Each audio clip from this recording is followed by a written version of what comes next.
मैं युवा मोर्चा का कार्यकर्ता था। और ये जो आप स्लोगन्स देख रहे हैं सर, ये उन्होंने शुरू किए थे। मुझे आज भी याद है जवाहरलाल जी के गीता भवन में संयुक्त मोर्चों का एक अधिवेशन हुआ था और मैं उस समय युवा मोर्चा का पूरा जो जिला था, संगठनात्मक जिला नहीं, उस जिला का युवा मोर्चा का अध्यक्ष हुआ करता था जिला। मोदी जी ने जब हमारा वर्ग लिया, उन्होंने कहा कि ये जो लिखा गया है किस किसने पढ़ा है। सब अपनी अपनी बगलें झांकना शुरू हो गए, किसने पढ़ा ही नहीं।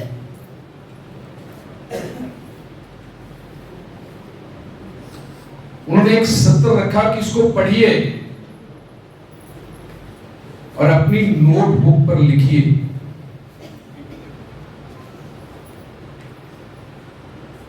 मैंने भी पढ़ना शुरू किया और देखिए जीवन का चक्र कैसे चलता है। बहुत से स्लोगन्स लिखे थे, लेकिन एक स्लोगन जो मेरे मन को छू गया, स्लोगन था संगठना के आराधन में साधक बन अविराम चलो।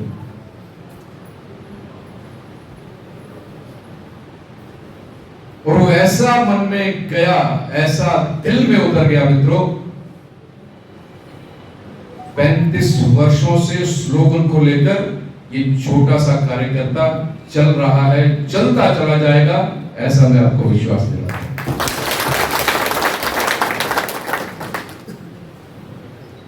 कि संगठन की आराधना में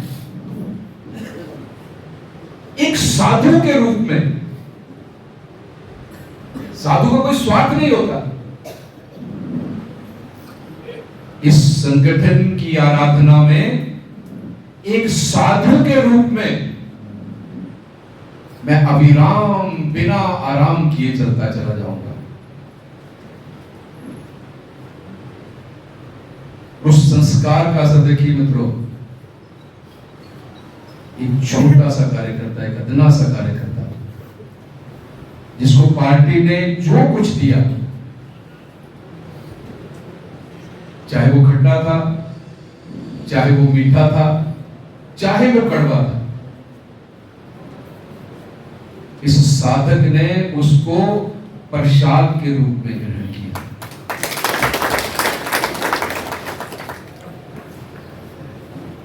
और वो पारखी निगाहें देखिए, मेरे शीर्षस्थ नेतृत्व की पारखी निगाहें देखिए।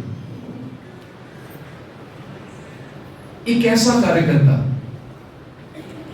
जो केवल अपना काम करता है,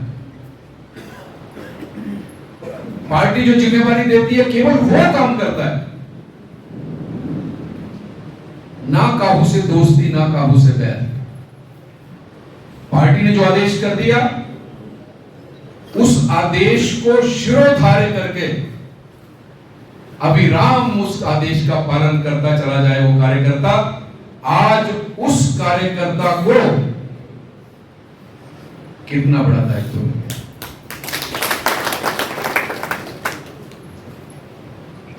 जो मेरे नौजवान साथी बैठे हैं सामने, जो मेरे नौजवान साथी बैठे हैं, इनसे मेरी एक प्रार्थना है कि भारतीय जनता पार्टी कैसा दल है मित्रों, जो हमारा शीर्षस्थ नेतृत्व है ना,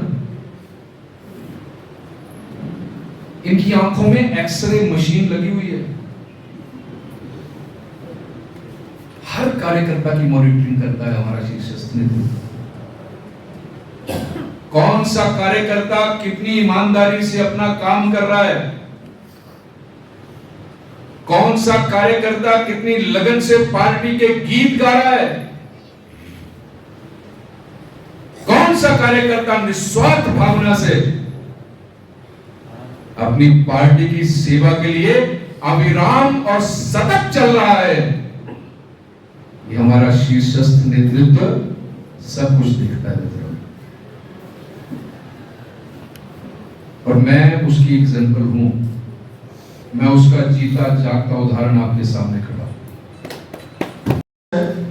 अपने प्रत्याशी डॉक्टर राजीव भारद्वाज जी की बात, उनके टिप्स लेकर आज अपने अपने पोलिंग बूथ पर अपने अपनी पंचायतों में पहुंचना है कि किस तरह हमने 2019 का रिकॉर्ड तोड़ना है। जो लक्ष्य प्रधानमंत्री श्री नरेंद्र मोदी जी ने हमें राष्ट्र परिषद में दिल्ली में दिया था कि हर पोलिंग बूथ से हमें 10% वोट बढ़ाने। भाइयों बहनों, मुझे पूर्ण विश्वास है हमारा भारतीय जनता पार्टी का कर्मठ कार्यकर्ता पोलिंग बूथ से लेकर पन्ना प्रमुख तक का हमारा कार्यकर्ता जब लग जाता है तो पीछे मुड़ के नहीं देखता। मैं डॉक्टर राजीव भारद्वाज जी को, अपने संगठन के शीर्ष नेतृत्व जी को विश्वास दिलाता हूं कि हमारे संगठनात्मक जिला से पिछली बार से भी रिकॉर्ड तोड़ मत जो हमारे नूरपुर से, ज्वाली से, फतेहपुर से, इंदौरा से मिलेंगे, हम बखूबी अपनी जिम्मेवारी, हमें अगर पार्टी पूरे जिले की जिम्मेवारी देगी तो दिन रात अपने कार्यकर्ताओं के साथ हम दिन रात मेहनत करके उस बढ़त को हम भारतीय जनता पार्टी को दिलाएंगे। भाइयों और बहनों, आपके विश्वास के माध्यम से मैं डॉक्टर राजीव भारद्वाज जी को ये कहूंगा कि चंबा जिला में हमारे DS ठाकुर जी जो हमारे यहाँ ढलोजी से विधायक हैं, आपको उन्होंने विश्वास दिलाया है। उन्होंने संगठन में लगातार 2 बार वो जिला के अध्यक्ष रहे और भारतीय जनता पार्टी को डलहौजी से रिकॉर्ड मतों से जीत दिलाई है। उन्होंने चंबा की जिम्मेवारी ली है। भाइयों और बहनों, आपके विश्वास के साथ अगर मैं नूरपुर संगठन के जिला की जिम्मेवारी लूं तो आप सभी मिलकर हमारा साथ दोगे पूरा। तो हम माननीय डॉक्टर राजीव भारद्वाज जी को कांगड़ा की जिम्मेवारी DS ठाकुर और नूरपुर की जिम्मेवारी हम सब मिलकर जो कार्यकर्ता इस श्रेणी में बैठे हैं, हम दिन रात उस जिम्मेवारी को मिलकर निभाएंगे। और डॉक्टर राजीव भारद्वाज जी को हम कहेंगे, आप बड़ा बंगाल, छोटा बंगाल, बैजनाथ, पालमपुर, जोगिंदरनगर, जयसिंहपुर, आप पालमपुर, कांगड़ा, नगरोटा, शाहपुर की चिंता करते हुए, ज्वाला जी की चिंता करते हुए यहाँ की जिम्मेवारी हमारी। के गहराइयों से चंबा की ओर से बहुत बहुत बधाई और शुभकामनाएं देता हूँ। साथियों, हमें ऐसे उम्मीदवार मोदी जी ने दिए हैं जो काफ़ी सालों से संगठन का काम करते आए हैं। मैं अपने चंबा की बात करूंगा। 4 विधानसभा क्षेत्र कांगड़ा चंबा से है। भरमौर जो विधानसभा क्षेत्र है, भरमौर पांगी वो मंडी से है। पर 4 विधानसभा क्षेत्र से जो 2019 में लीड आई थी 1 लाख प्लस, उससे 10% इंक्रीज करके हम लोग को विजय करके चंबा से भेजेंगे। अब चंबा और कांगड़ा का कंपटीशन होगा, कौन ज्यादा कट करता है। हम डॉक्टर साहब से भेजेंगे, अगर हमारी लीड चंबा की सबसे ज्यादा हो तो बात कर सबसे ज्यादा चंबा और नूरपुर। मुझे पूरी आप लोगों से उम्मीद है कि आप 10% इंक्रीज करके डॉक्टर साहब को हर बूथ से जिताएंगे। अपना वोट सबसे मजबूत आएगा तो मोदी। और ये वंदना नहीं कह रही, भाजपा नहीं कह रही, विश्व पटल से हमारे सम्मानीय यशस्वी प्रधानमंत्री जी के लिए नवंबर तक के न्योते आ गए हैं और अभी चुनाव होना बाकी है, लेकिन विश्व जानता है कि आएगा तो मोदी, आएगा तो मोदी जी। तो एक मैं प्रसंग का आपको ध्यान आकर्षित करना चाहूंगी कि राम सेतु का निर्माण हो रहा था। नल नील कुशल इंजीनियर थे, हनुमान की सेना लाखों करोड़ों में थी और राम जैसा नेतृत्व सुपरविजन के लिए खड़ा था, लेकिन एक जीव गिलहरी ने भी अपना योगदान दिया था। हम सब गिलहरियां हो सकती हैं, लेकिन अपनी समर्थ हमें करना नहीं है। सेतु निर्माण हो ही नहीं जाना था, उसमें कोई संशय नहीं था, लेकिन ये ईश्वरीय कार्य था। तो एक जीव ने भी अपना योगदान दिया है। भाजपा का काम हम सब बंधुओं के लिए, हम बहुत पुण्य कर्म करके आए हैं कि हम भाजपा के पदाधिकारी और कार्यकर्ता के नाते गर्वित मन से यहाँ बैठे हैं। इसलिए ये अनुकूल परिस्थिति खोनी नहीं है, किसी ने अपनी सामर्थ्य से कम करना नहीं है, जितना अपना सामर्थ्य है। माननीय मोदी जी ने आप सबको प्रणाम भेजा था, जय श्री राम भेजा था और एक निवेदन भेजा था कि मेरा कोई भी कार्यकर्ता 100 दिन सोएगा नहीं, और उन्होंने कहा था कि मेरा कार्यकर्ता अगर 10 घंटे मेरे लिए काम करेगा तो मैं उनके लिए 14 घंटे काम करूंगा, अगर वो 14 घंटे काम करेगा तो मैं 18 घंटे काम करूंगा। लेकिन मुझे लगता है अब तो 50 दिन निकल गए हैं, केवल मात्र शायद 50 ही दिन रहे हैं। इसलिए जो मैं घंटी बजा रही हूँ, जो मैं जागरण कर रही हूँ, इस निवेदन के साथ कर रही हूँ कि ये जागरण आपको समाज में करना है। 3 ऐसे विषय हैं जिसकी जिम्मेवारी हमें यहाँ से लेकर जानी है।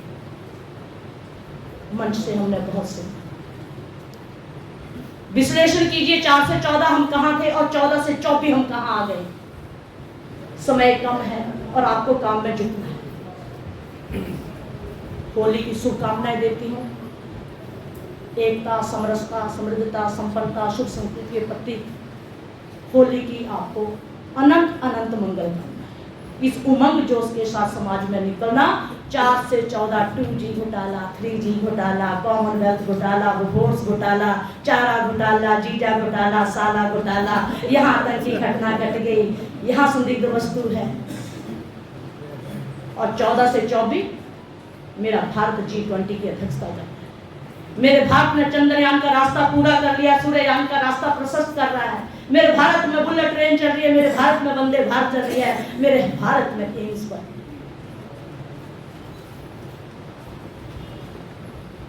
लेकिन इतना सब होते हुए मेरे भारत में एयर स्ट्राइक, सर्जिकल स्ट्राइक हो रही है। मेरे सैनिकों के पास अब बुलेट प्रूफ जैकेटें हैं, स्नो शूज हैं। मेरे सैनिकों को अब अनुमति है प्रतिक्रिया करने की। लेकिन ये सब होते हुए भी 3 विषय जिनको लेकर हमें समाज में जाना है। पुलवामा की घटना घटी, मेरा यशस्वी नेतृत्व व्यथित हुआ, वेदना में आया, बड़ी धीमी सी आवाज में अंदर से वेदित होके ये शब्द हमारे कान में गूंजते रहने चाहिए, उनका चित्र हमारी नजरों के सामने रहना चाहिए। तब होश आएगा हम बैठे कौन है, तब जोश आएगा और तब इन आतताई विचारकों पे आक्रोश आएगा और उस उमंग के साथ हम निकलते हैं। जब मेरे शीर्ष नेतृत्व ने ये कहा आपने बहुत बड़ी गलती कर दी, याद है, सबको याद होगा, आपने बहुत बड़ी गलती कर दी। उनकी ये छोटी सी हुंकार जब विश्व पटल पर ललकार बनकर गूंजी और विश्व के विकसित देश भी कहने लगे भारत कुछ बड़ा करने वाला है। और मेरे भारत ने जब सचमुच बड़ा कर दिया, सैनिकों का मनोबल बढ़ा, सैनिकों ने शौर्य दिखाया, तो याद आता विचार फिर बोलना। सैनिकों के शौर्य पे संशय, देश को अस्थिर करने का प्रयास, प्रूफ मांगे गए, संशय किया गया। राजनीति एक तरफ है, देश एक तरफ है।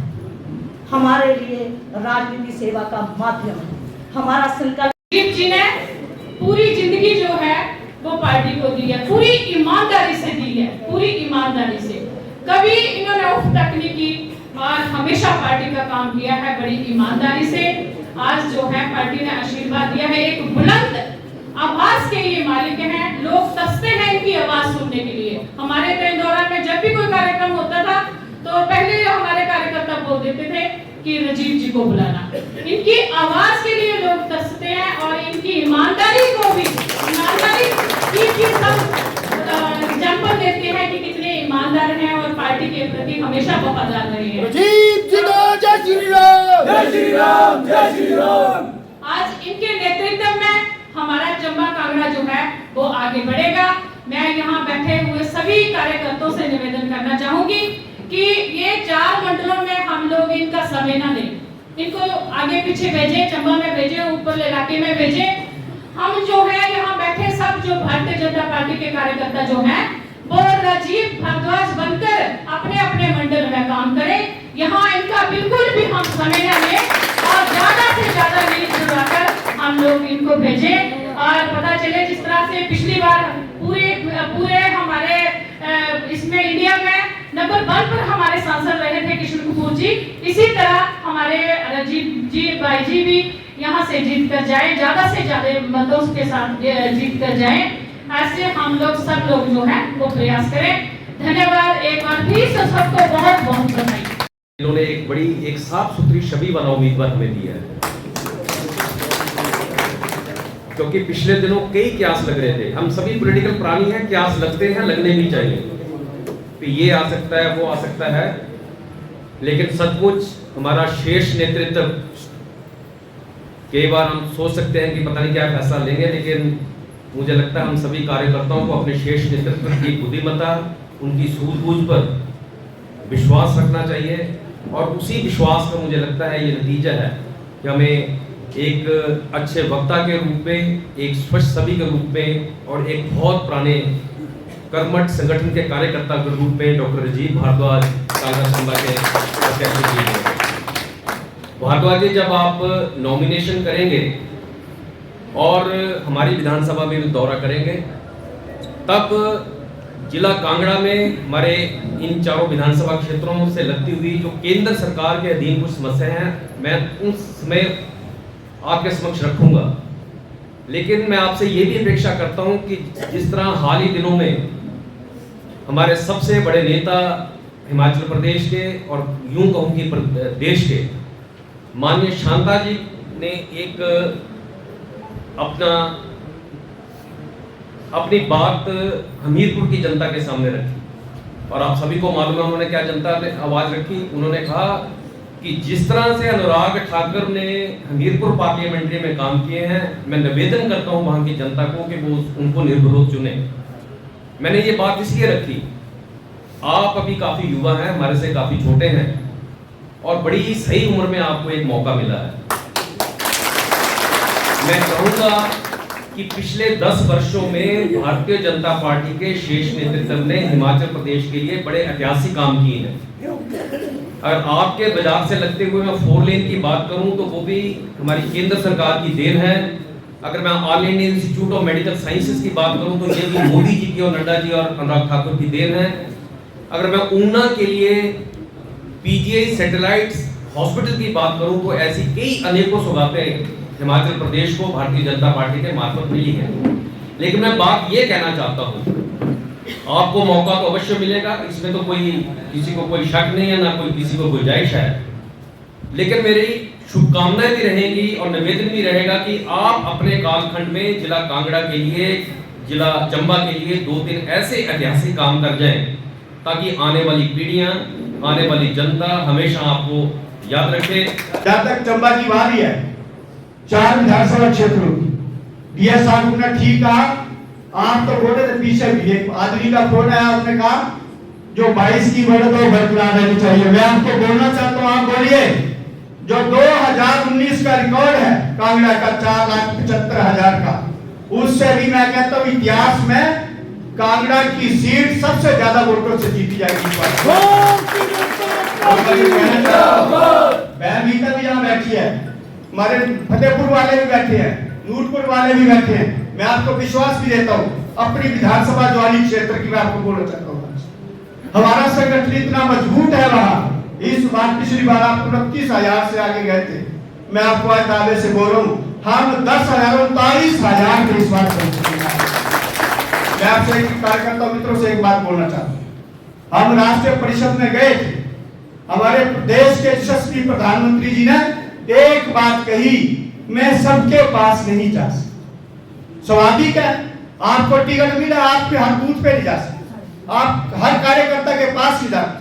हम जो नेतागण, हम जो कार्यकर्ता बंधु यहाँ बैठे हैं, मेरी सबसे निवेदन रहेगी, जो ऐतिहासिक लड़ाई है, जो चुनाव केवल श्री नरेंद्र मोदी को देश का प्रधानमंत्री बनाने के लिए चुनाव नहीं है, जो चुनाव भारत माता के लिए है, जो चुनाव 1947 में विकसित भारत बनाने के लिए। हिमाचल हेडलाइन न्यूज चैनल को लाइक, शेयर, सब्सक्राइब करना ना भूलें। धन्यवाद।